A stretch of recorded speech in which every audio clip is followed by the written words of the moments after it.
My question is, why the system needs a civil servant? So to avoid the corruptions, a transparency is must. The syllabus of this, the first, as we talk the government policies, so here we are talking about the schemes of the government, whatever the scheme like Digital India. So let make the class an interactive class, a two-way class, not the only I who should speak, rather you should also speak, you should also ask the questions.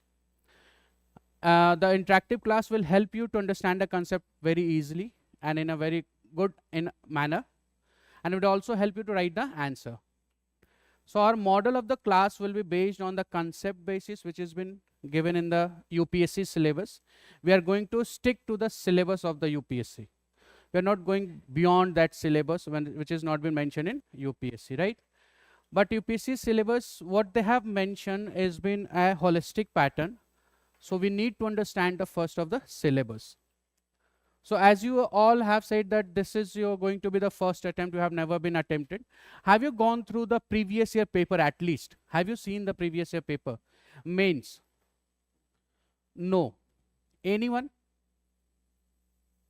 from the class? Okay.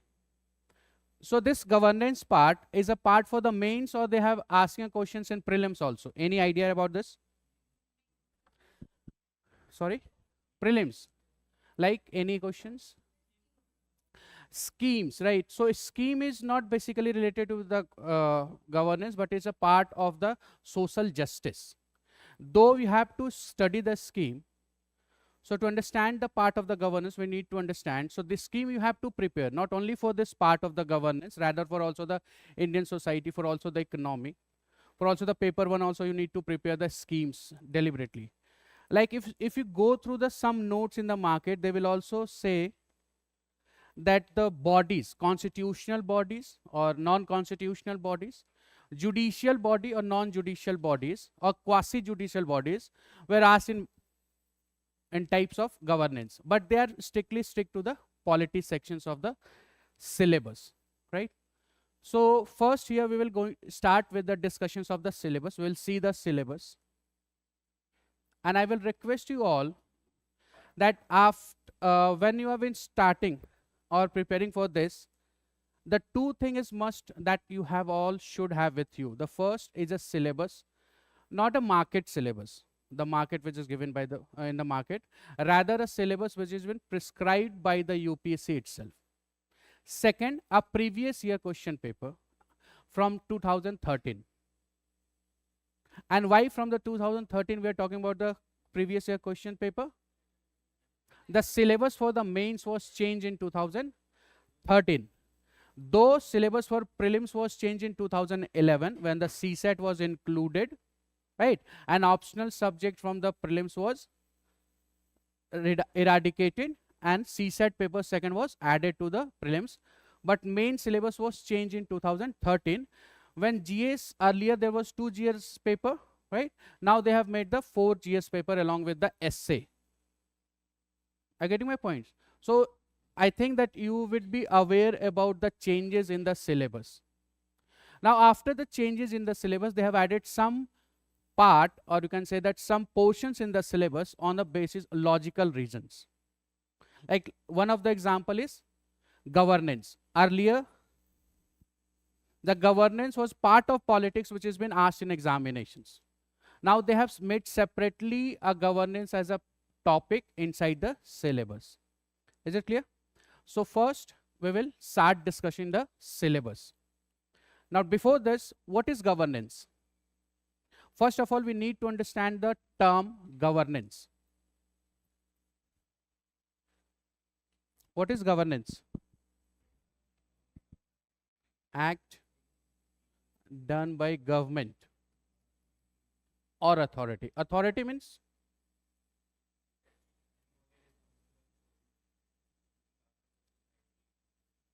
example,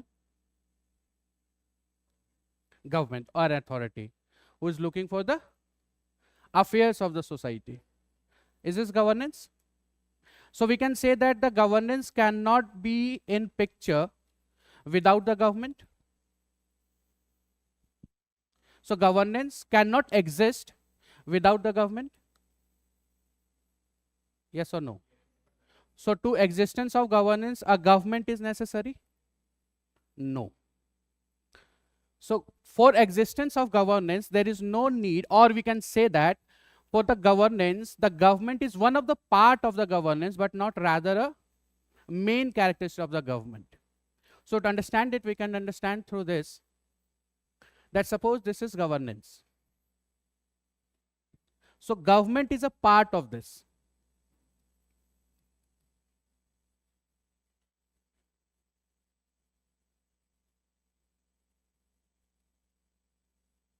Government is a part of this. Now when we go to the syllabus, when we discuss the syllabus, we'll come to know that government is one of the alignment of the governance, not rather the dependence of governance on the government. Are you getting my point? So what can else come under the governance? Like NGOs, civil societies, pressure groups. Have you heard about the NGOs? Non-government organizations. What do the NGOs do as a functions? If we talk about the role of the NGOs, what are the role of the NGOs in society?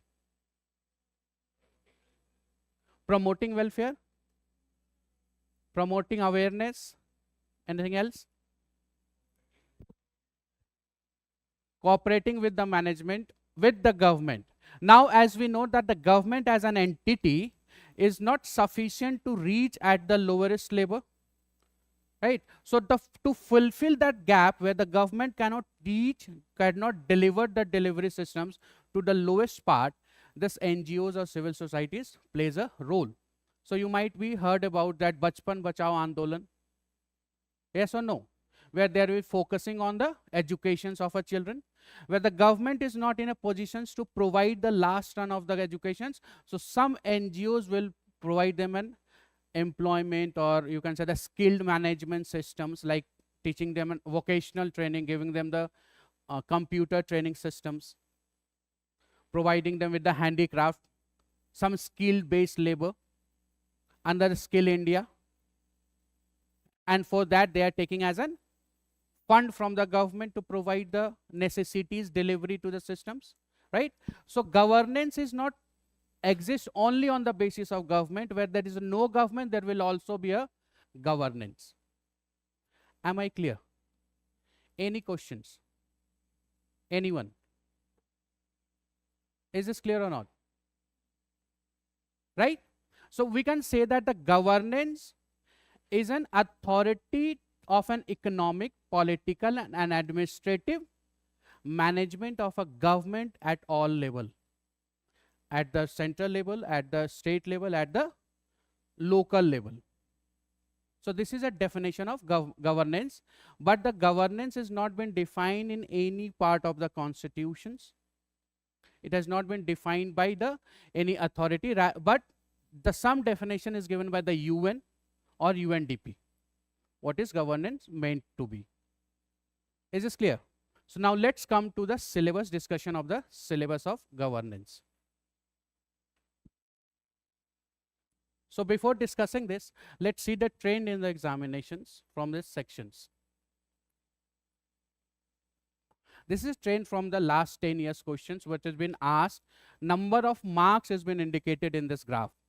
So if you see the total number of marks which varies from different year from in examinations is from 25 to 50 marks questions would be there in your paper. And the number of questions is from 2 to 4 questions. It may be a 2 questions from the 10 marks and 2 questions from the 15 marks.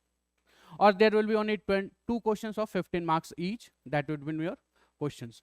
So the trend of these questions rises from here, from 20 to 50 marks questions which have been asked in your examinations. And these questions were directly from the topic. As we know that the paper 2 contains 250 marks questions total. Right? Out of these 250, approx 20 to 50 marks questions will be from governance sections, or out of 20 questions, 2 to 4 questions will be from the governance sections. Right?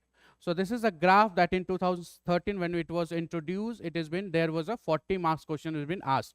Now when we talk about the graph or number of questions, this part is excluded of the schemes of the government. Like those all the schemes, sorry? Yeah, schemes and policies of the government, that act of the government, that is not been included in this, which is directly been asked, like role of the civil societies in democracy or in India, how the NGOs has been functioning, pressure group is functioning in this country, like what is e-governance, what is good governance, how it has been helping in good governance, SHGs, self-help groups. So these are the basically direct questions which have been asked. So these number of questions were excluded from the schemes. The schemes is not been included in this sections. If we include the schemes, this will rise to the 50 to 80 numbers of marks in your examinations when we include the schemes of the government. So in this class, we are not going to deal with the schemes. That is the scheme you have to prepare by yourself. That is scheme is directly come from the direct questions will be there in the from the schemes, right? Whatever the schemes is in news.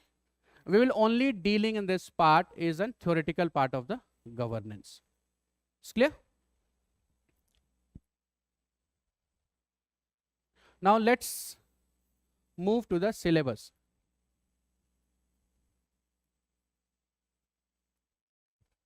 The syllabus of this, the first, as we talk the government policies, so here we are talking about the schemes of the government, whatever the scheme, like Digital India, right? Then there is an Jan Dhan Yojana, sorry, Ujjwala Yojana, delivery systems, pension Yojana, Atal Bima Yojana, right? These are the schemes which has been developed by the government, that has to be, and the schemes only to be which is central government is developed, that has to be prepared by yourself, and the questions on the basis of schemes will be direct, that what are its objective, principles, and how does it functions, and what are the challenges in the schemes or shortcomings of the schemes, that has to be prepared. Clear?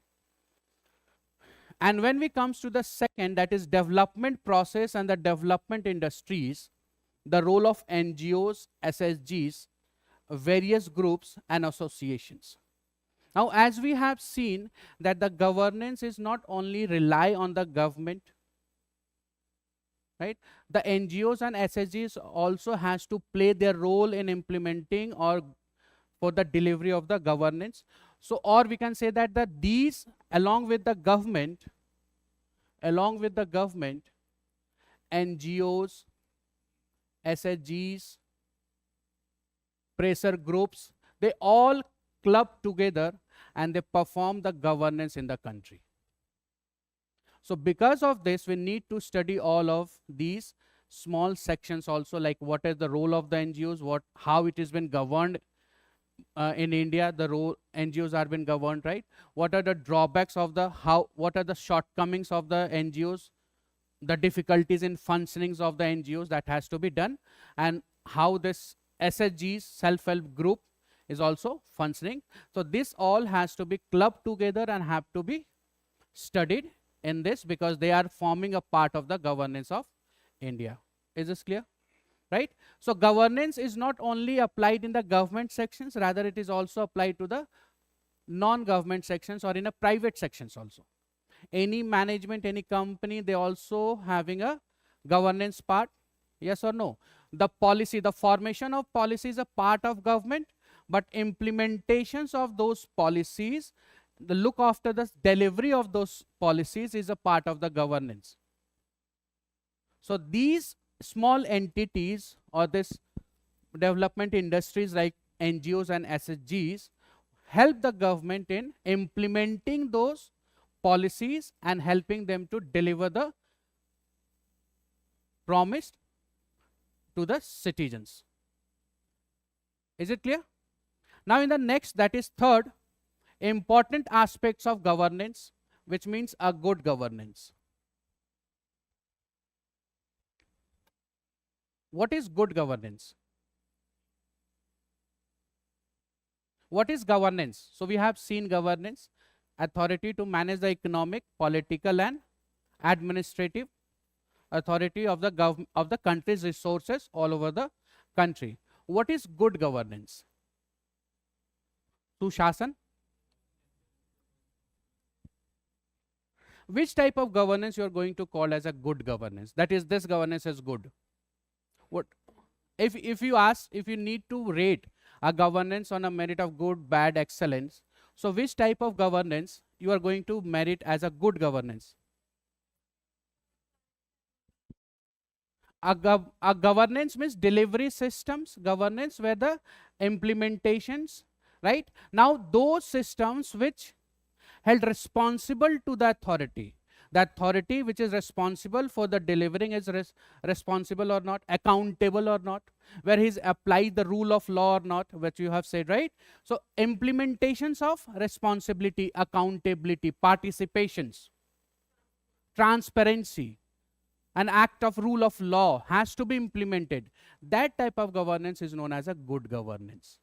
So governance implementing the schemes, good governance where all these entities, that transparency should be maintained, a rule of law should be followed, a participation should be there, right?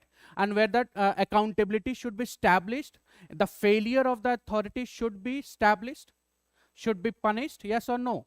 You might have read in the politics about the responsibility of the minister.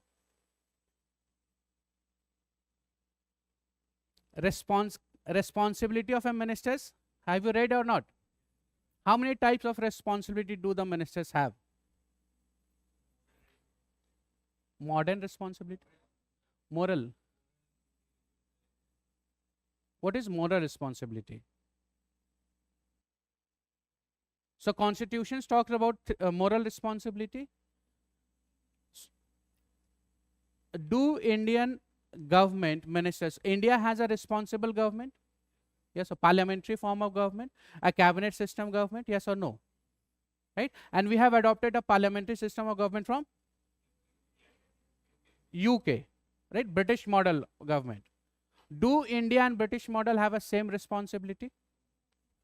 What is the difference between an Indian responsible government and a British responsible government? No, I'm not talking about the democratic republic. I'm talking in the terms only in the terms of responsibility. When we are talking about the responsibility, answerable. Yes or no? The Council of Ministers is responsible to the Lok Sabha, specifically to the Lok Sabha. So here responsibility means what? आप कुछ कह रहे थे? Okay. जी. अरे बैठ कर.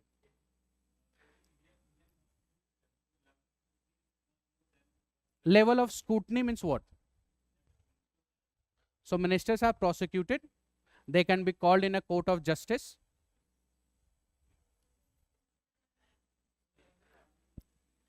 No, I'm not talking about the privileges. Abhi aap confused. I'm talking about the responsibility. Answerable. Yeah, answerable. What does this mean? I'm asking this. What does this mean? Yeah. Answerable to that, right? So there are two types of responsibilities related to Council of Ministers and constitutions. One is collective responsibility. Collectively, they are responsible to the lower houses. You might have heard about they swim together and they sing together. So if no confidence motion is passed against the Council of Ministers, they have to resign from the office, right? Now the second is individual responsibility. Individually, each minister is responsible to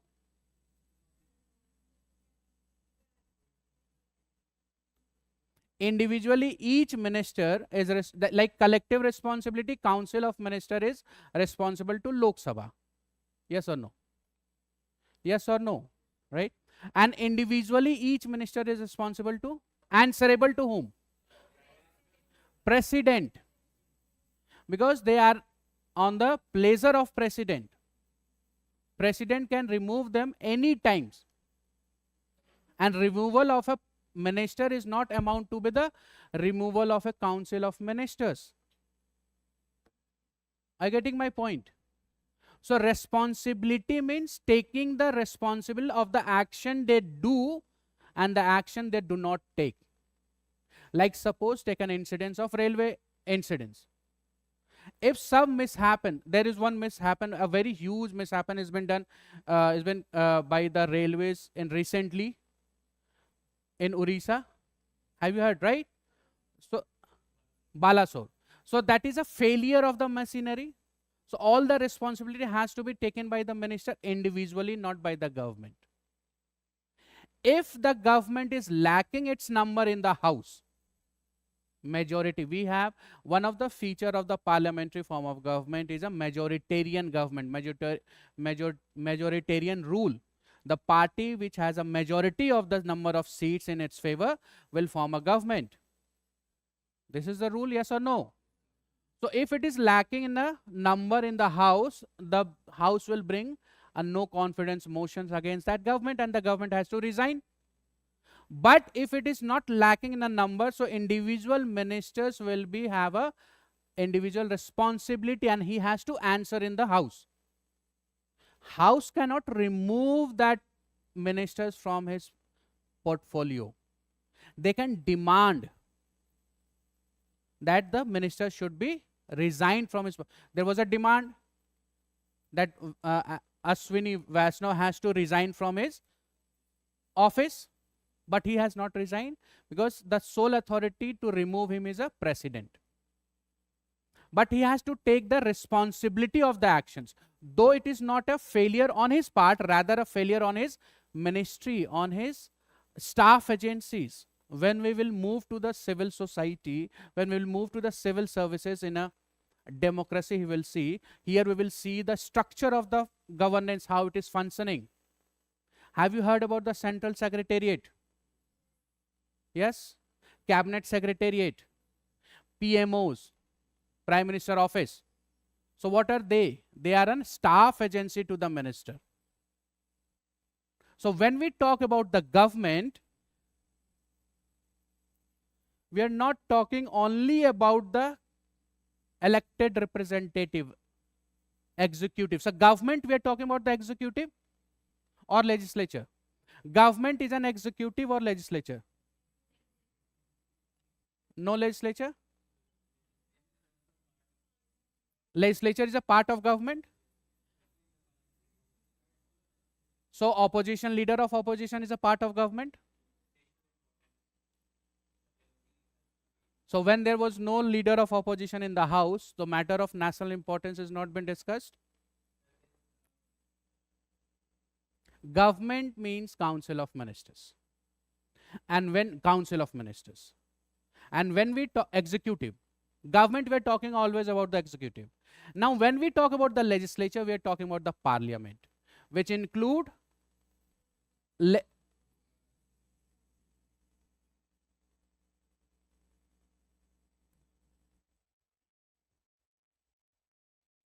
so when we talk about the legislature, so this include the parliament, right? Now this parliament, president, Lok Sabha and Rajya Sabha, all the members of this, whether they have been elected directly, indirectly, or they have been nominated to the house. This is the legislature, right? Now when we talk about the executive part, because as we know that we have a separation of power, executive, the organs of the government has been bifurcated, executive, legislature and judiciary. So when we talk about the executive, so we're talking only about the government. Now government means we have a council of ministers. Majority, the party which will have a majority in the house out of 545 seats, number of seats, the party which will be in a position to secure the 50% plus 1 number of seats in the house will form a government. Yes or no? Right? So the government means the party which is in the power and the council of ministers. But this is the not the we can say a complete form of government. This is a half of the government. So when we talk about the government, we are talking about two things, that is two types of executive. First one is permanent executive. Permanent executive means you all, civil servant who is a part of an, they are also part of executive, right? Now what is the functions of executive? To formulate a plan, to draft a any schemes of the plan, and to implement those plans. This is a part of the executive. They are not in a positions to formulate the plans. The formulations of a plan or formulations of a law will be done by the legislature, because we have a parliamentary form of government. Yes or no? Is it clear? Now when we talk about the executives, we are talking about the two types of executive. One is permanent executive, that is civil servant, right? Now second types of executive which we are talking is temporary executives, that is elected representative.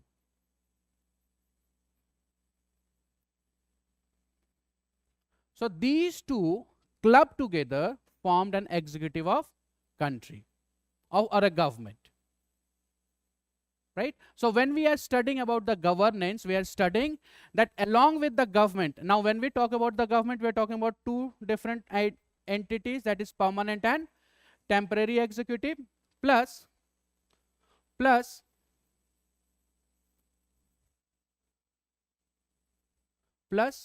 NGOs, self-help groups, pressure groups. Then there is a media also, which also helps, right? And many other organizations, all clubbed together help the in establishment of a governance of a country. Yes or no? It's clear? Now when we talk about the good governance, what we are discussing, so when they will be held responsible for their action. Now they are responsible in the answerable in the house, legislature, this temporary executive representatives. But though this permanent executive are responsible, answerable to anyone? No. Red tapeism. Suna आपने लाल फीता शाही? Red tapeism. You might have heard about the red tapeisms, right? Rigidity. One of the criticisms of the civil services in India is that they have become an wooden. That you can say that they have become a rigid. This shows the intolerance behavior towards the citizens. Though they are a servant of a public, still they are showing the wooden heart towards the public. A simple man getting very difficult to meet or to consult and civil servant at the lowest level, also at the BDO also. एक BDO साहब से मिलने के लिए बहुत courage चाहिए, तो sir ये काम करा दो. Though they are a civil servants. So this part, and why this behavior of this civil servant has occurred, because of the non-accountability and non-responsibilities of that.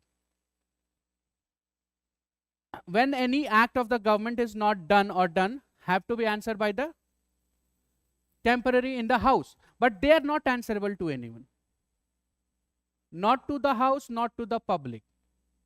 So making them accountable, making a transparency in the systems, that they should be, the services should be tracked, the delivery system should be accountable and should be tracked by the citizens.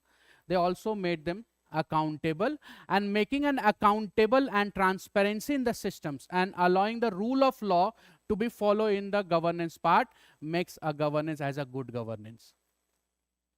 Is it clear or not? Any doubt? Any questions? Anyone? It's clear? See, to understand the governance, one thing should be clear, that you have a clear concept related to polity. But this is not, now in today's time, not a single topic of any subject individually is alienated from other. It is an interlink. So to understand of any topic, it is very necessary that the substantive topic has to be cleared. So polity has to be cleared, and it is based on that governance. Governance is not existing independence of polity of the country. how the government funds, what is the functions of the government, or what are the organs of the government, what are the role of the executive and legislature. That has to be very clear. Then only we will be in a position to understand the governance part. Is it clear or not? ठीक है, चलिए, let's move to the next. So here we are seeing that aspects of governance, that is good governance, which is to be a transparent. Now we have come to know about the transparency. It should be open, it should not be opaque. A secrecy of any government or secrecy of any individual leads to the corruption. Do you understand this? Corruptions will be there where there is a secrecy, where there is a secret. But it is open to all, a transparency, so there will be less chances of being a corruptions in the systems. So to avoid the corruptions, a transparency is must. This is transparency. Now when we talk about the accountability, holding responsibility, right? Now again we are coming to the accountability, as we know that the ministers are accountable to the people of the house, right? And through that house to the people, because the ultimate source of the power is people. You, me, and everyone citizen of India is the ultimate source of the power. We provide sources, power to the constitutions, and the constitution guide the executive or legislature or the government to function as a identities. Yes or no? Right? So ministers not directly answerable to the people, but indirectly answering to the people through the parliament. Right? So when we talk about the accountability, so it has a two features, or we can say that two dimensions. The first, they are being made to the answerable of their act. So first is answerable to the act.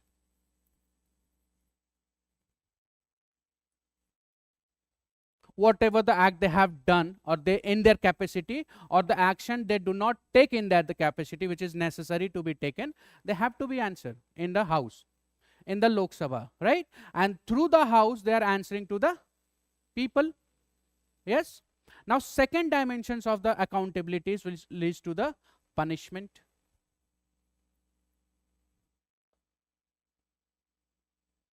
Do the ministers have been punished?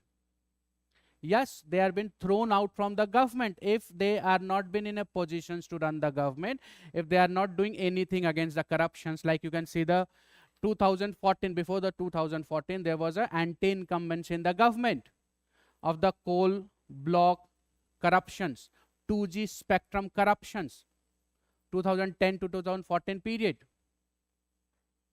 Coal corruptions, 2G spectrum corruptions, there was a corruptions in the systems. Right? So which leads to the punishment, which either they would be punished by the house by passing and no confidence motion against them, or if we come to your point as a moral accountability, like in elections, they will be thrown out by the people out of the power. So accountability, whenever we are talking about the accountability, we are talking about the two things. That is, first, the person is been accountable, answerable to the authority, anyone, any authority, not only to the people. Rather, suppose that if the permanent executive has committed any untowards or any crimes within their capacity, they have to answer to the minister. Yes or no? Right? Now, recently you can see a recent news that there was one probationary IAS officer whose mother is to done something wrong with the gun and everything. She made an accountable. Has to be answer about the notice. A notice been served, right? And in the form of second form of punishment in the answerable, she has been removed, called back to the Labasna. Are you getting my point? Why? Because of the accountability. So when the permanent executive, though they are not responsible to the citizens, rather they are been accountable to the ministers, right? So they have to answer about their act, what they have done, and if something fishy has been found in their act, they will be removed, or they will be transferred, or they will be suspended, or inquiry would be there. Like many IAS officers now, they have been caught with the crores of rupees in their house. So they will be, first there will be an inquiry against them. So they have to answer what is the source of that money, and there will be transferred. ठीक है? So this can also be a very lucrative, कि जाने के बाद आपके पास बहुत पैसा आ सकता है. When you got selected, you will have an access to a tijori of the government, right? So where you can have a lot of money. But the one drawback is that you can also be suspended. It's clear? So this is an accountability, right? Next in the section is e-governance. Now we have seen the governance, we have seen the good governance. Now we are talking about the e-governance. So what is e-governance? E-governance, what does the term E stands for? E-seva, electronic, right? Now when we talk about the E, electronic, what does we mean by that?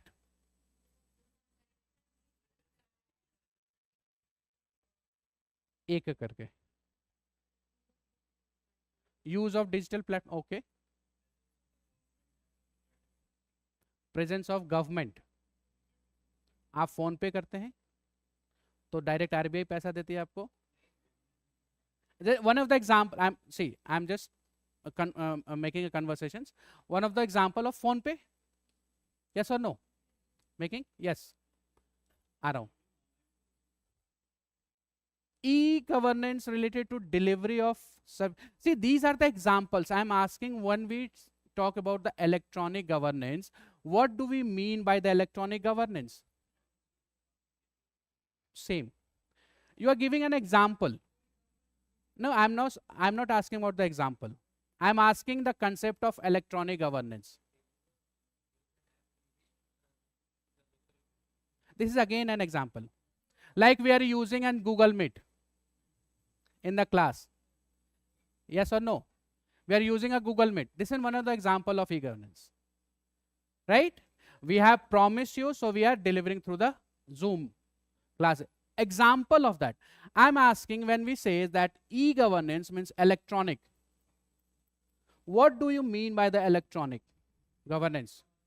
Uses of technology, uses of information and communication technology in the governance. And when we talk about the uses of ICT, information and communication technology, it means we are talking about the WAN, wide area network. Any example for WAN? Example. अब मैं example की बात कर रहा हूँ, आप दे सकते हैं. Any example of WAN, using of WAN? BSNL acts on WAN. Any other example? The example which we used in our daily life.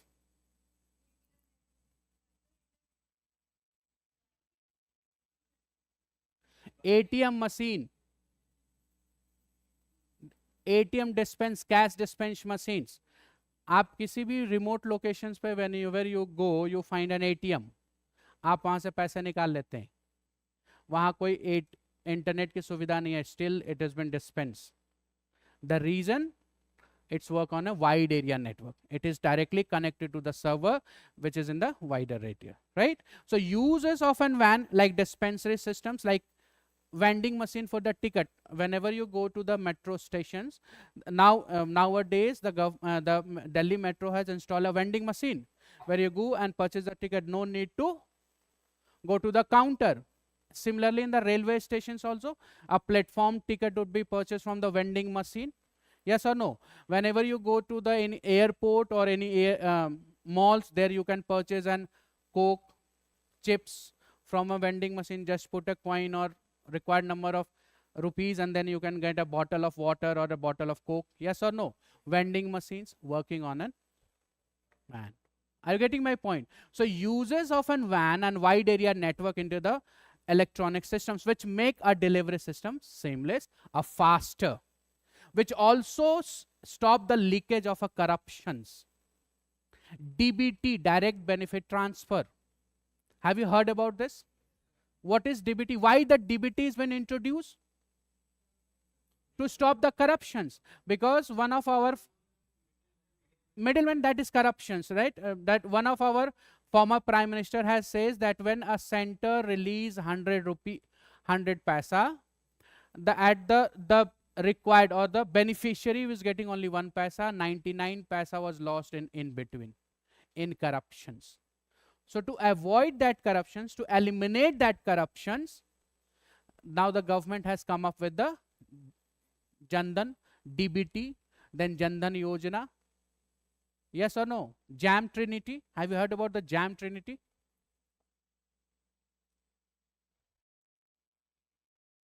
Jandan Aadhaar mobile linkage. So there will be one bank account which is linking everyone. Now this example of linking of everyone into the bank account, it means it is making a participations of everyone into the governance. So through the scheme of the government of Jandhan scheme, we can say that now why the Jandhan has been launched? What the motive behind the Jandhan schemes? No, not digitalizations. Now I'm asking about only the Jandhan bank account. Have you heard about the Jandhan bank account? To inclusion, it's an example of an inclusive growth. It's an example of inclusive progress. Sabka saath, sabka vikas. There's a motive of the government, yes or no? So this Jandhan now, as before this, before the Jandhan bank was opened, there was a status says that the majority in the rural areas, they're lacking a bank account.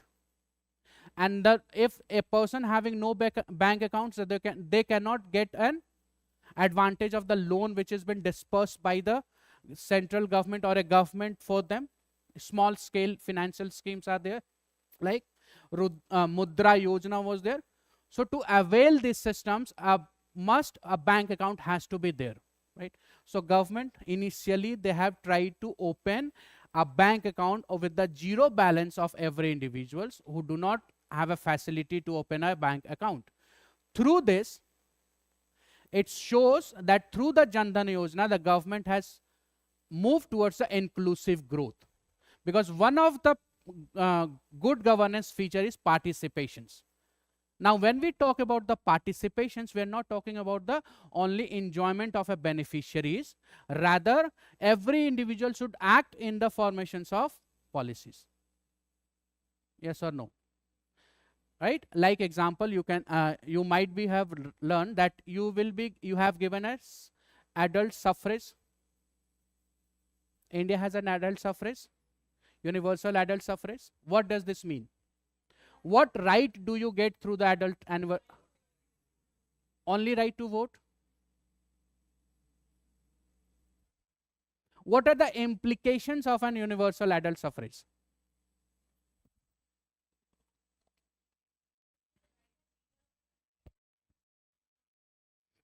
It means taking participation in the formation of government. Yes or no? Taking participation in the formation of policies. On the account of voting pattern, the government will take an decisions on the pattern in the policies, formations of policies. So through voting, you are getting a right to participate in the formations of policies. You are getting a right to participate in the formations of government, right? Because the elected members were representative of the peoples. Are you getting my point? Similarly, when we talk about the participations in the governance, we are talking about that the peoples will not only having or enjoying the benefit of beneficiaries. They're not only receiving at the receiving end, rather they're also actively taking participate in formulation of the policies. This is a participations.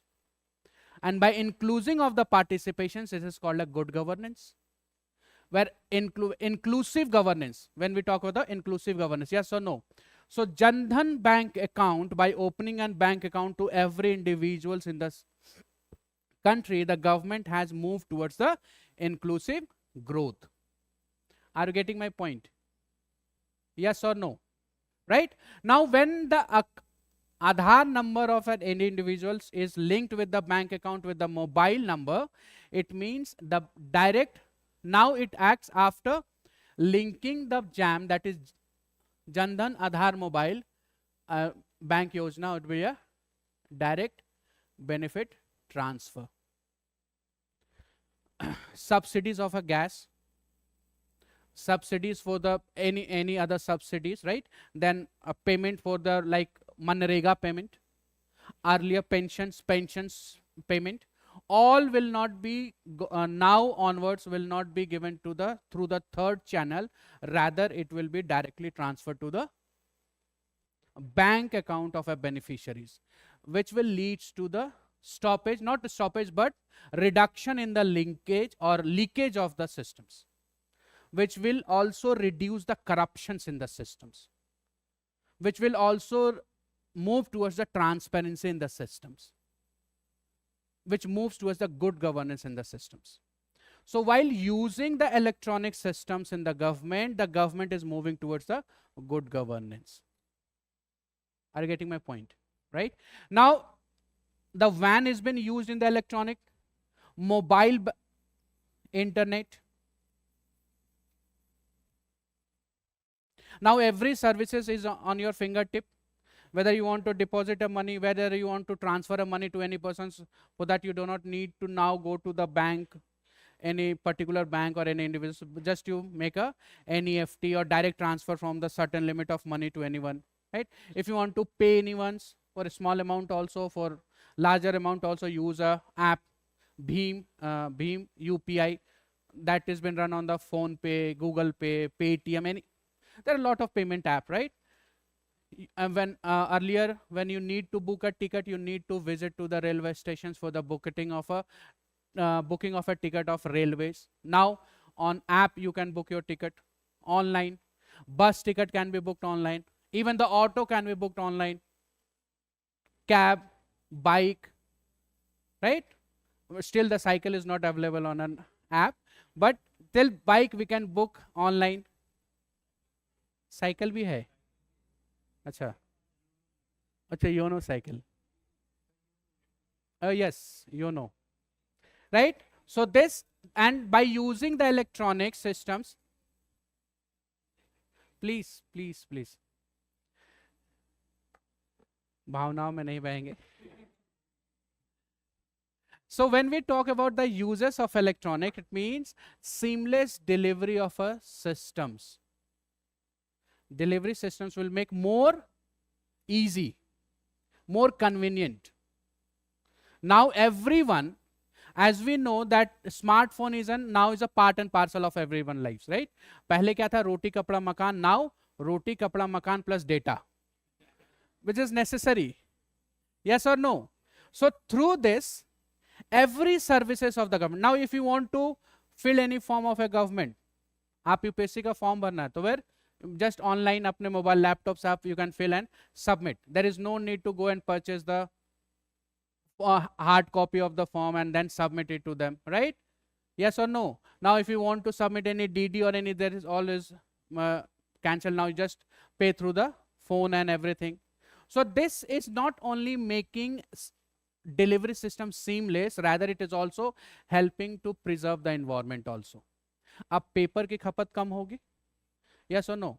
Right? There will be an less amount of, then there will be an helpful to the environment also.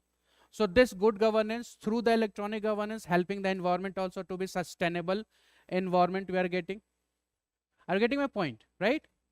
Then its applications, models, types of models, like in electronic governance we can say the one of the best citizen charter.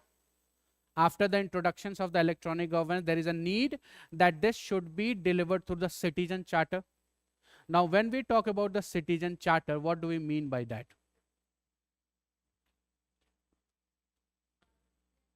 No, not RTI. Citizen charters, what is citizen charter? Sorry? Services which are necessary to the citizens, like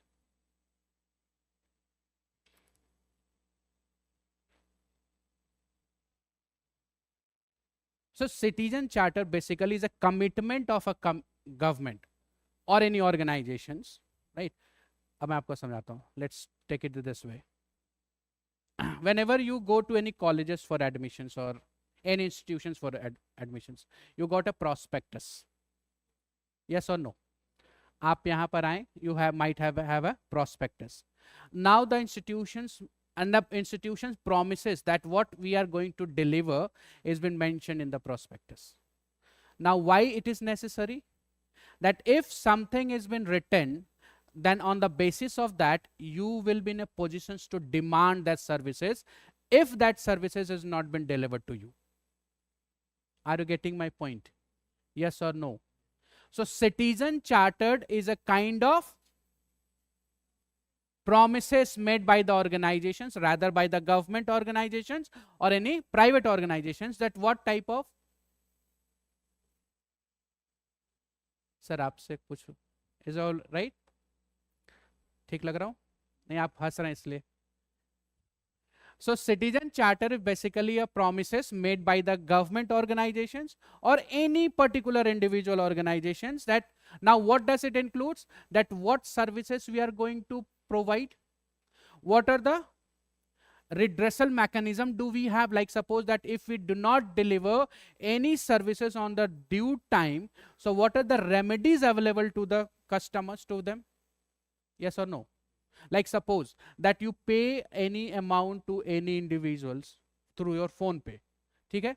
Now sometimes it happen due to the technical glitch कि amount deduct हो जाए आपके account से, but it does not, the payment was not made, right? So the RBI says that within a period of 7 days it will be reverted to your account. But what if not? Then there is an ombudsman was there, that you need to file the complaint, and on the basis of that, that can be delivered. There is a system mechanism. So that is an, so citizen charter talking not only about the promises of the organizations, rather it at the same time it is also talking about the mechanisms how to resolve that issues. If any issues, if the delivery was, if the system or the services is not delivered according to the promises made by the organizations. So this is basically a citizen charter, what we're talking about, the models of the e-governance or a good governance. Are you getting my point? And one of the you can say that effective form of citizen charter which has been suggested by the second administrative reform commissions, that in ARC, is Sevottam. Seva mein uttam, Sevottam model. That we will see during this our classes also. Are you getting my point? Right? That how the excellence of services will be done, how we can improve our service delivery in excellent ways by reducing the corruptions, right? Then how the corruptions can be reduced. Now again there is an institutional, that is social audit. Social audit.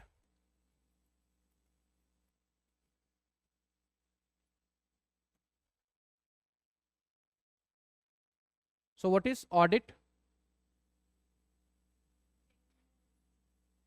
Scrutiny of the receipts, right?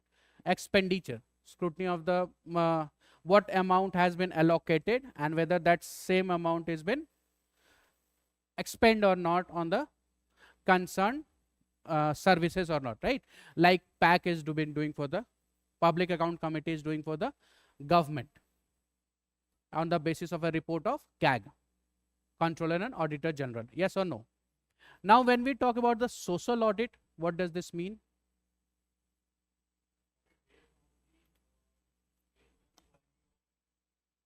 Social audit is based on quality of assets.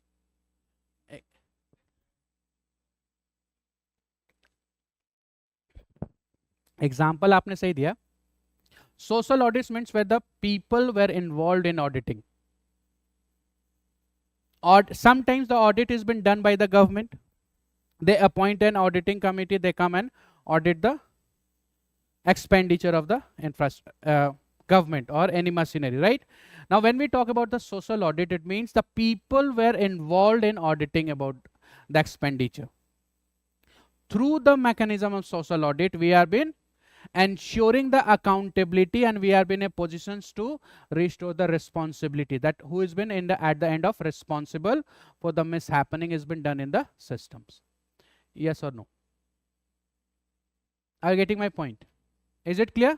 So in this we will also see the social audits. So here we have seen that under the third topic, which is a governance, we will see the governance, then we will move to the good governance.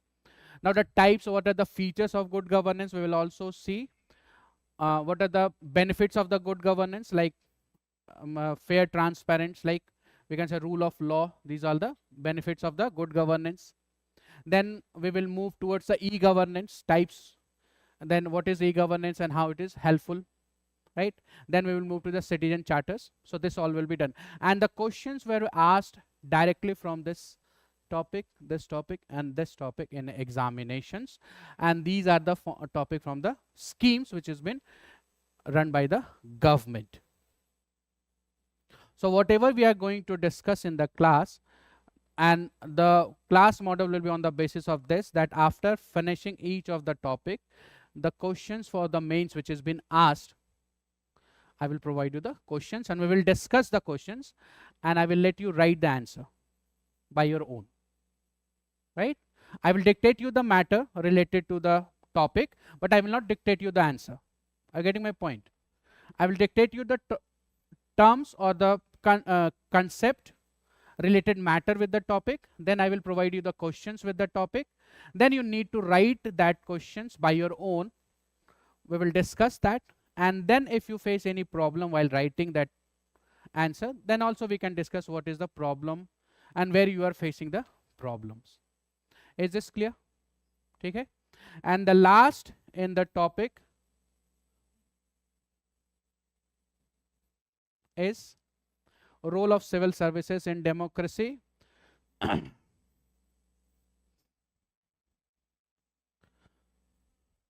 So here we will see what is civil services, why civil services is requirement, or there, why there is a need of a civil service, why there is a need of civil service, why you have been required, why the government should give you the job of a civil servant. So civil service role is to implement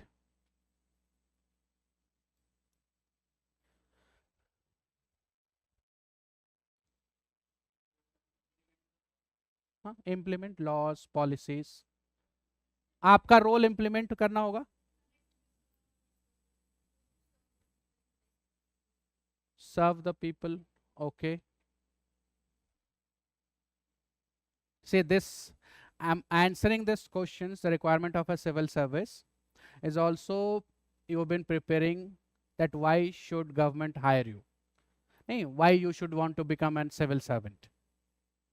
So we need to understand the role of a civil servant in society.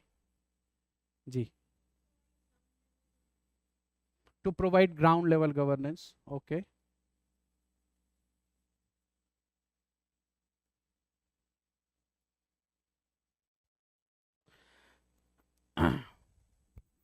But why we required a civil servant?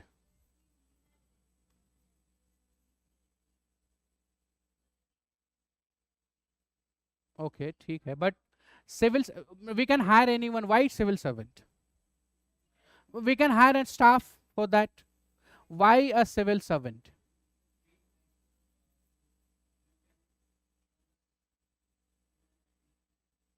Okay. आप तो ऐसे भी DM से भी direct नहीं मिल सकते, MP से तो मिल भी सकते हैं. आप अपने एरिया के एमएलए एमपी से तो मिल भी सकते हैं, बट डीएम से मिलना तो ऐसे भी मुश्किल है. जब आप बनेंगे आपको खुद पता चलेगा, आप मिलेंगे नहीं लोगों से.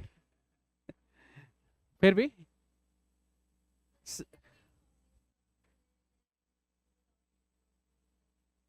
नहीं, yes, they are related to the public servants, so they are related to government. My question is, why the system needs a civil servant?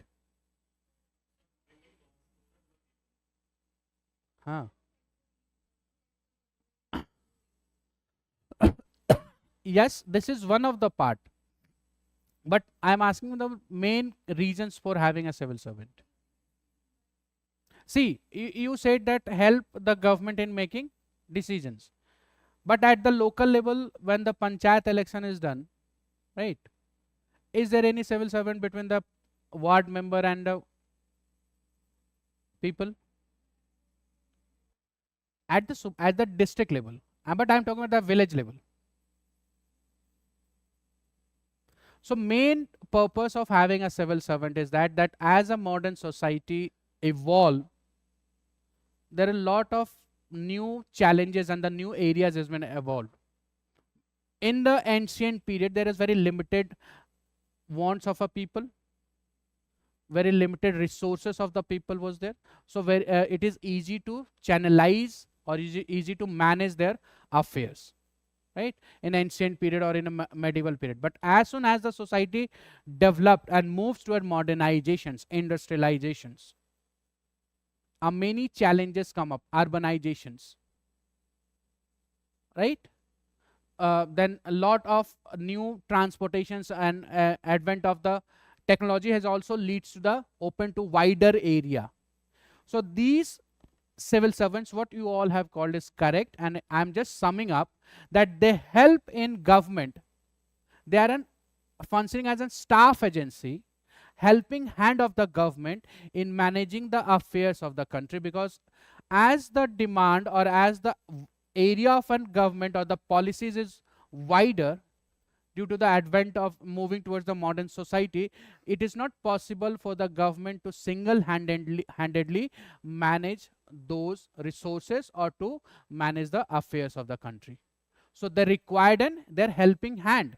So they will help, they will provide. Now, how they are helping hand? So first, they are linkage between the government, right? Like you might have heard about the district commissions, where at the local level, so this will help that at the local level they will prepare a plan, then it will be sent to the district. Yes or no? Right? Now, one of the example we can say that earlier we have a planning commission which prepares a plan for the socialist plan. We also call sometimes as a socialist plan, right? Now we have a Niti Aayog. What is the difference between these two? Basic, fundamental difference between the Niti Aayog and yes. The planning commission's approach was from top to bottom. It means planning was, it can also say that fit for all schemes, which is not feasible. Every individual district, state or area has an individual and specific characteristics of problem that needs to be resolved through the targeted problems, yes or no? But if you made in one scheme that this is fit for everyone, that is will not going to help in any way, right? So this is planning commission is from top to bottom approach. Now, when we talk about the top to bottom approach, we are talking that the plan policies are made at the top and they will be given that this should be implemented now. The participations of stakeholders, as we know that in the government we are also a stakeholder as an individual, yes or no? We put our we pay taxes, right? We pay we cast our vote, right? We take part in the formations of government, we take part in the formations of policies, right? So as a stakeholder, as an individual and as an organizations like villages at the local level, at the district, above than that, then at a state. So we all are as a stakeholder. So without consulting and stakeholders in the government, the plans were formulated at the top and then it is to be channelized or let the implementation at the bottom level, right? But now what the Niti Aayog has come up with, that bottom to top approach. Now the policies, the formations of policies were done at here, at the top level, but the intake of the policies. Now the stakeholders of the government were consulted. The plans, now each district, each villages, what they want in their particular. So they formulate their own plan according to their problems. They submit to the district, then to the upper. So it moves through this way. Now the planning coming from here, formulated by they. Earlier the plan were formulated here, it was to be implemented at the bottom level. Yes or no? Right? So due to this, this helps in government, it helps the government in inclusiveness, letting everyone to participate in the formations, in the stakeholder, all of the stakeholders. Now this civil servants helps to connect from here to here.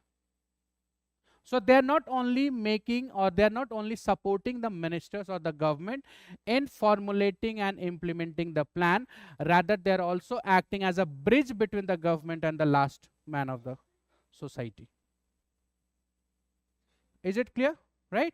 So here we will see the drawbacks, what are the limitations of the civil societies, what are the relations between the civil societies and ministers, because there is a to run any effective government, the relations between the the two coins, because if we see that civil service and ministers, they are the two faces of same coin. Yes or no? Right? And both has to be work aligned, then only a governance part of the government can effectively work. So relations between these two has to be an effective, harmonious relation has to be there. But there are certain relations which is been, you can say that, on the source side. So what are the reason of that, how it is impacting on the functioning of the government, that we also see, right? Like one of the relations, one of the reasons for having a so relation is that, as we all know, that in this we have seen of related to responsibility, that temporary executive are responsible to the people in the house. Ministers will be called in a house, Lok Sabha, to answer the act, whatever be done or not done, right? But while implementing, he is taking help of the permanent executive. Yes or no?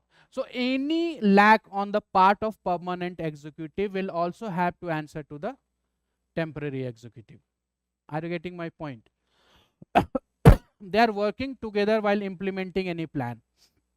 But suppose that at the end of the civil servant, they committed some crime or committed some corruptions, or they lack in doing in some implementations, that will be affect the ministers, because he will, as an in charge of the department, has to answer to the people through the parliament. Yes, and this will leads to the so relations between ministers and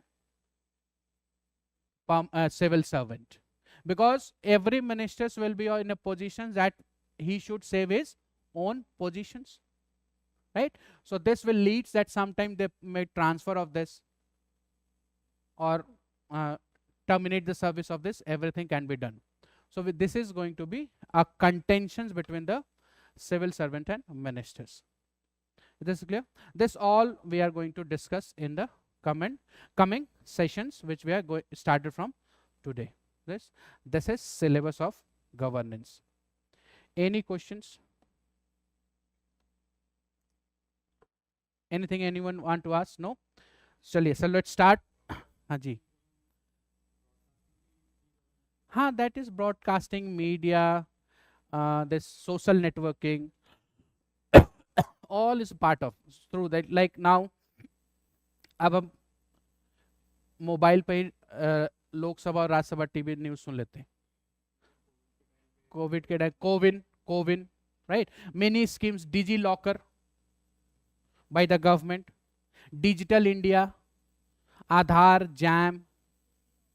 There are many examples of e-governance, e-seva, e-ticketing. Like e-seva, through e-seva it is very easy now that you can apply for passport, and within a certain period of time your passport will be delivered. Earlier you have to go to the concerned departments. Like now through e-governance we can say that there is an interactions between the government and individuals or other entities is also been very easy. Like you might have heard about the single window clearance. Have you heard about this? The scheme of the government, ease of doing business.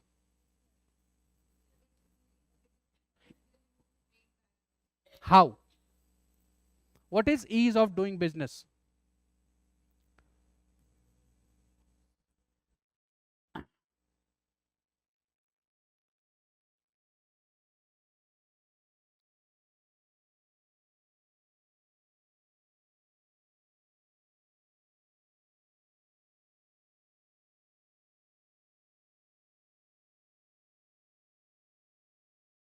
and how the electronic governance is going to help. जी बताइए.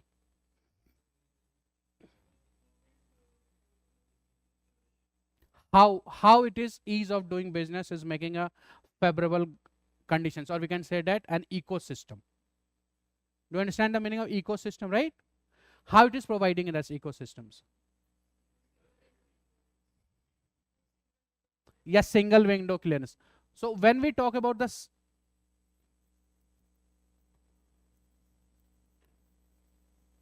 clearance, so what we mean that to establish any business, there is a requirement of a no objection certificates, or an you can say that GST inclusions or clearance from the different departments is required. Like fire department, there should be a clearance from the fire department, right? A GST registration should be there, right? There should be a clearance from the local authorities has to be done. And this every different individual's department, when you visit to the departments, due to the red tapeism, it leads to the corruptions also. And due to this, due to the lack of the ease of doing business, or before the inventions of the ease of doing, or not inventions, rather introductions of the ease of doing business in the government, Indian government, we are in a less favorable nations where the foreign direct investment or a company do not come and establish a business in India. Because for that they required a huge amount of money to be invested before starting the business in getting clearance of their concerned department certificate. They need to run from the one office to the other office for getting clearance of each and every certificates. By introducing of this ease of doing business, a single window clearance, now from one platform, on a one platform, a persons who want to establish any business can get clearance of every department at one click. So this is an example of e-governance. How it has make a seamless services to establish a business in India, and due to this, now many foreign entities who have been in a position to establish a business in India, making inflow of the economy, resources, investment in India has been coming. So this is not only helping in the governance, rather it is also helping in economic conditions of the government. Yes or no? So through this we can also link to the economic sections. Are you getting my point? Like at the local level, if someone wants to establish a business, so first of all he need to get a clearance of fire department, a clearance of the municipal departments, whether it is feasible for the area to be have a business or not. Then registrations of GST, and then all small has to be taken permissions. So by this ease of doing business, this all can be taken at a one place with a less expensive, only to the minimum of a fees which is required by the departments, and in a very short span of time they can get all the clearance. So now starting a business in India, whether a domestic businessman or an international businessman, now it is easy through the introductions of e-governance, which is also helping in improvement in the economic financial conditions of the country. So this introductions of this electronic in the governance is not helping government only in maintaining its governance part, rather it is also helping in inflow of the investment from the direct or from the foreign or from the domestic investment. Is this clear? Right? Any more questions? Clear? Chaliye. So we'll start. What is red tapeism?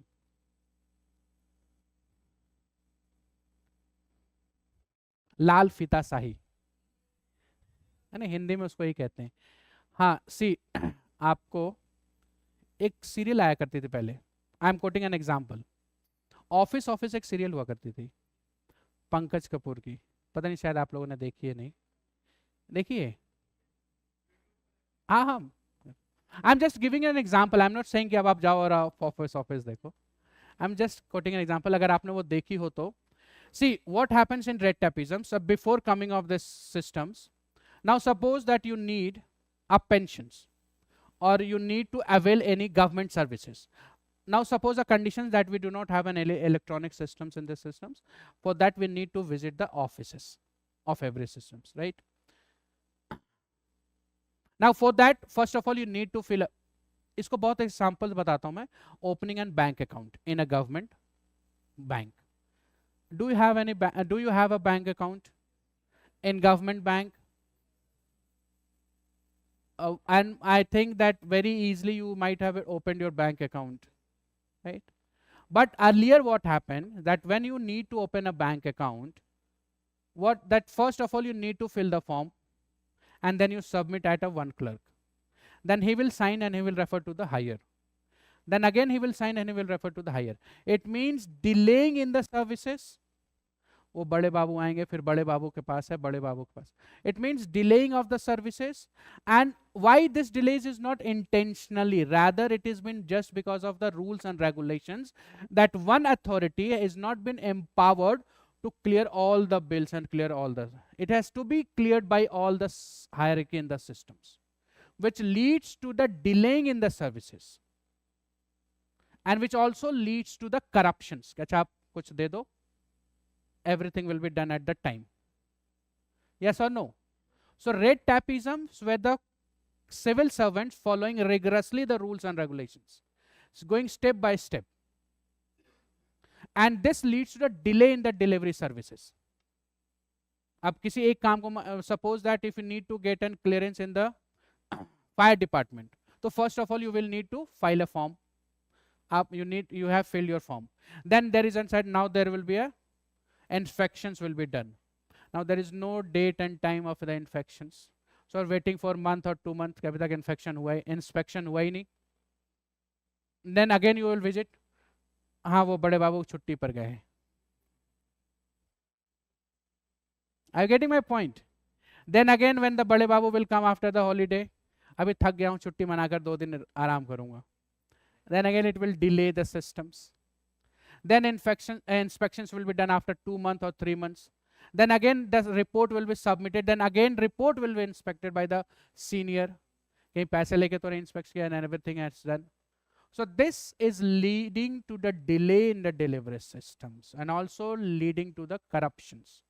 So to avoid these systems, now through the electronic media, now through the introductions of an e-governance, now through the advent of the fourth revolutions, and the fourth revolution is a digital revolution. This question has been asked in mains, that after the advent of the fourth revolutions, how the governance has been effective. This is the mains examination questions. So fourth revolution, that is a digital revolutions. And when we talk about the digital revolutions, it means we're talking about the applications of informations and communication technology in the governance. So after the fourth revolutions, this type of red tapeism, now through this the red tapeism will be avoided at many part. Directly you can get fill the forms and you can get all the clearance and everything. The corruptions will be less, though it not be eliminated, but it will be less at the lesser labor, right? So this is red tapeisms. It's clear? Any more questions? Any core questions? No? So shall we start the topic?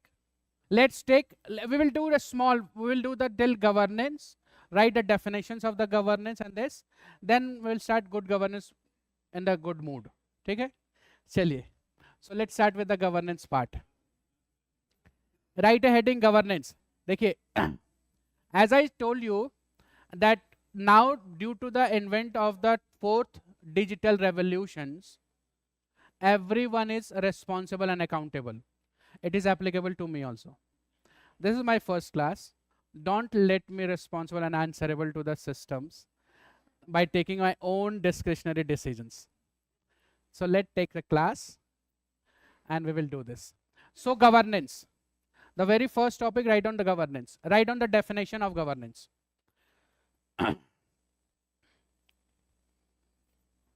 Governance is the exercise of economic. Governance is the exercise of economics, political, and administrative authority. Let me know about the speed, whether it is okay or should I slow down and right. ठीक है, ठीक है. चलिए, governance is the exercise of economic, political and authoritative administrative authority to manage the country's affair at all levels.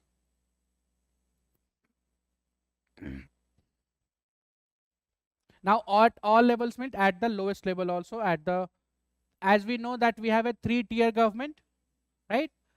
And when do we have a when we get a 3-tier government status?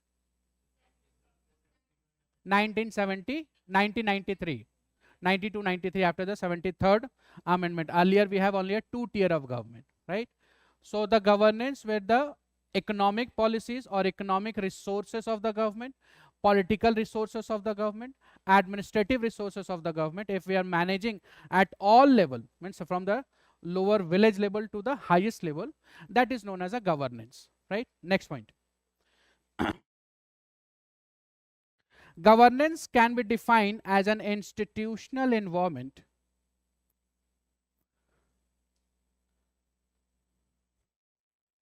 governance can be defined as an institutional environment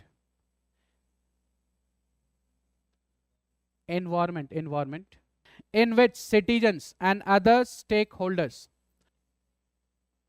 Governance can be defined as an institutional environment in which citizens and other stakeholders interact among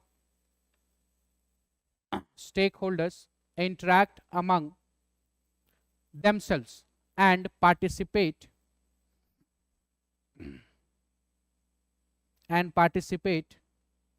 in public affairs.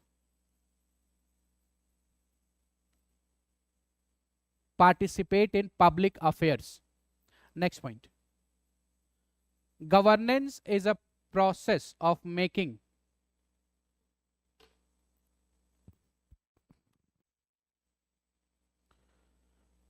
and enforcing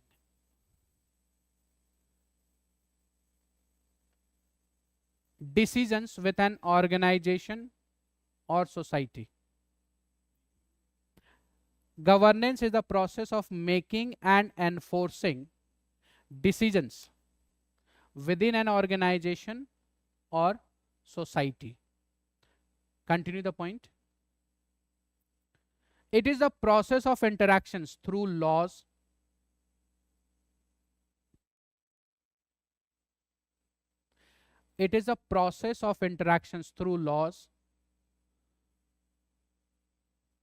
social norms, power, language, as structured in communication,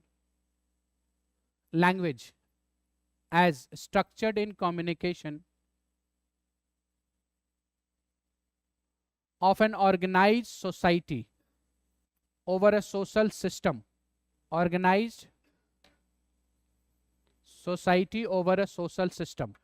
Clear? Next point. Governance is the process of choosing the right course. Next point. Governance is the process of choosing the right course, C-O-U-R-S-E, course, among the actors involved, choosing the right course among the actors involved in a collective problems that leads to the creation, reinforcement or reproduction of acceptable conduct and social order. Next point. Governance can include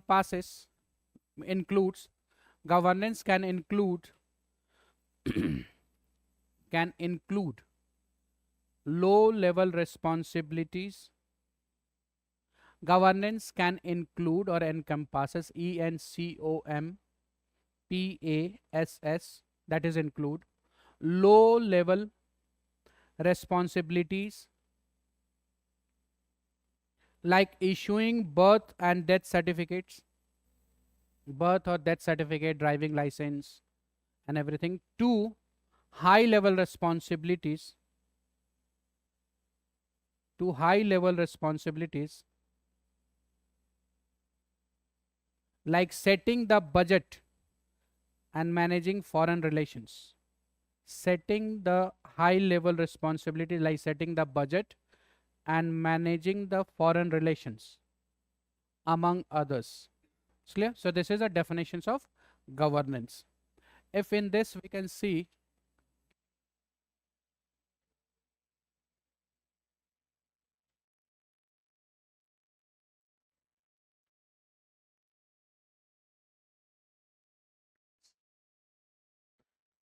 now we'll see the government and governance.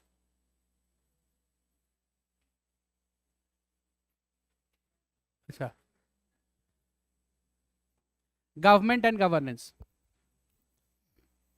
So as we have seen that there is a difference between government and governance. Now this is clear, right? So what is basically difference? What is government and what is governance?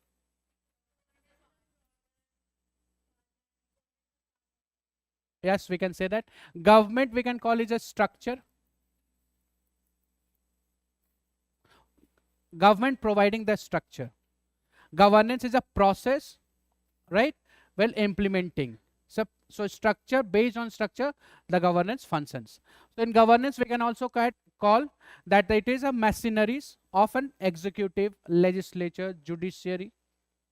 And the governance, on the other hand, is utilizing this machineries to implement those plans which has been made by the legislature or executive, or decisions has been done by the judiciaries will be implemented. That is known as a governance. It's clear? So make a distinctions column with the three differences between government and governance. Difference between government and governance. This may be not, the question will not be there, but to understand the concept, we need to understand this, right? So write a topic, difference between government and governance. Government and governance. First point under government. Government is the structure which enables and facilitates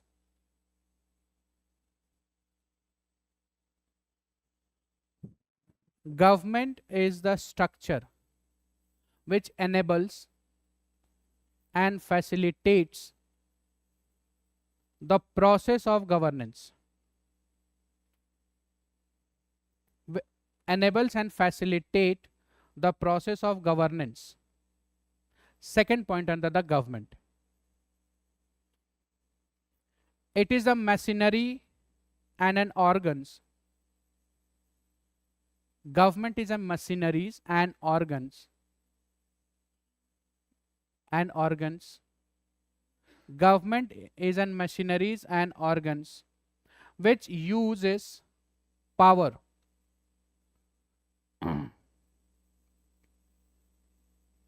of the state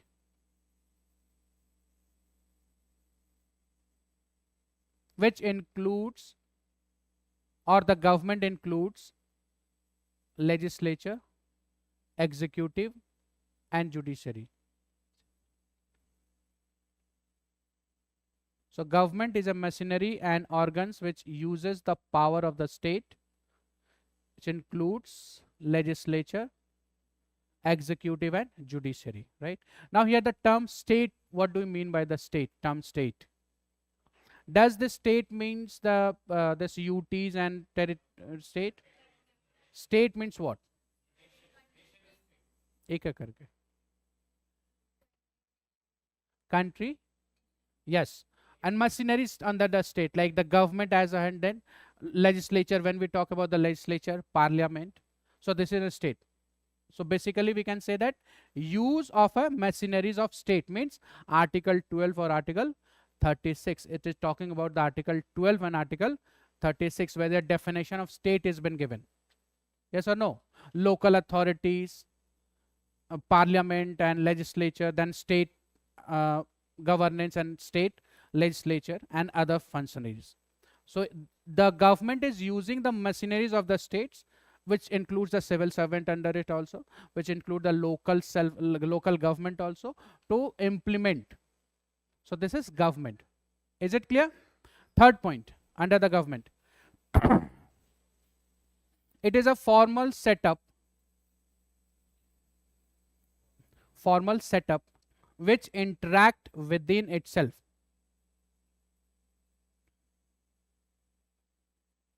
Which interact within mean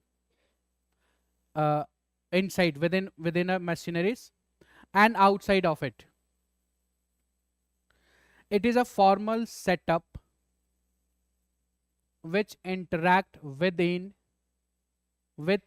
and outside of it. Will take a few days to get acclimatized of each other.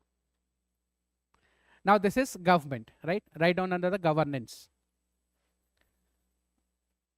First point under governance. So governance is the process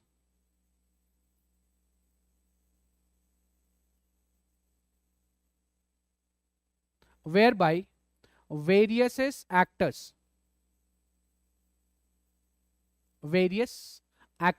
Now here actors means Bollywood, Hollywood, I'm not talking about that. Actors, stakeholders, right? Various actors works for the welfare of peoples. Works for the welfare of the people, like NGOs, SHGs, right? Civil society, civil organization society, then government itself, any individual organizations.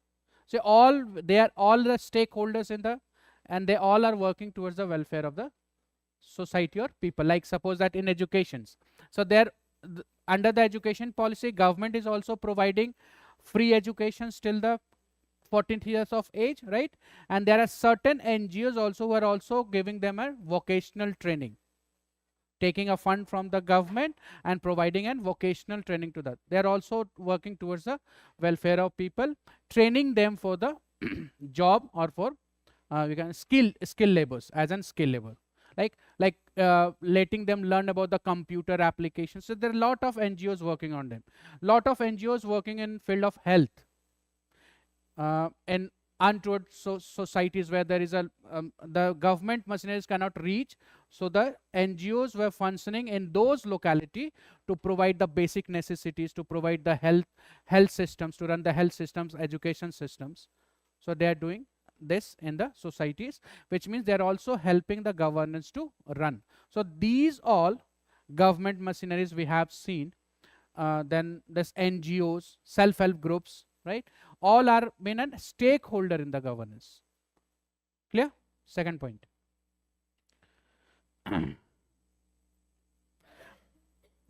Governance is carried out by various entities.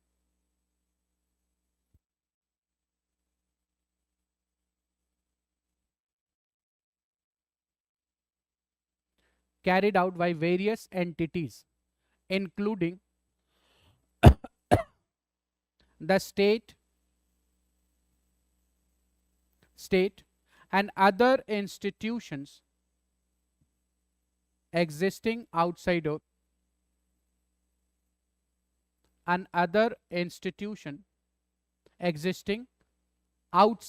it. Outside of it means outside the state, right? So here the state does not mean the nation.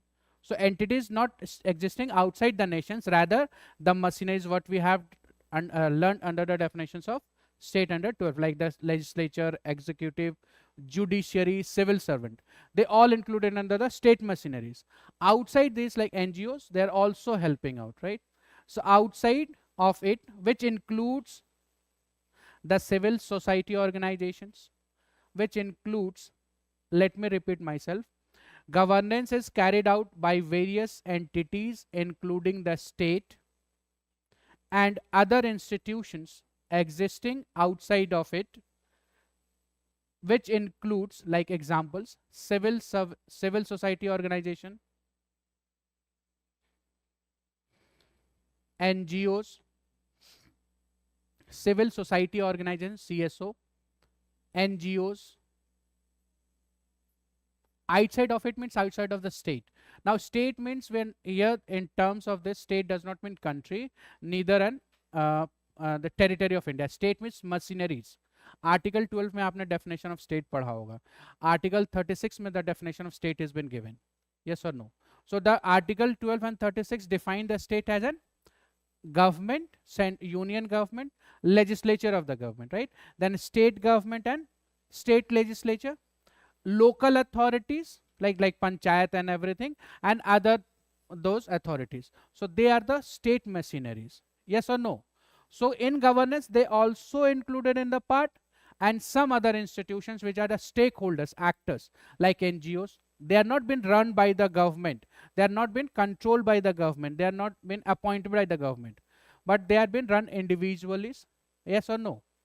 Though they are been run on the laws which is been formulated by the government of the land, but they are not controlled by the government. ठीक है, उनमें pensions या recruitment या that is not done by the government, rather it is an individuals. So they also functions, NGOs, civil society organizations, right?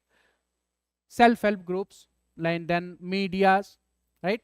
Financial institutions. These are the organizations which helping medias, financial institutions, like Sahyog Yojana, like there is small finance bank.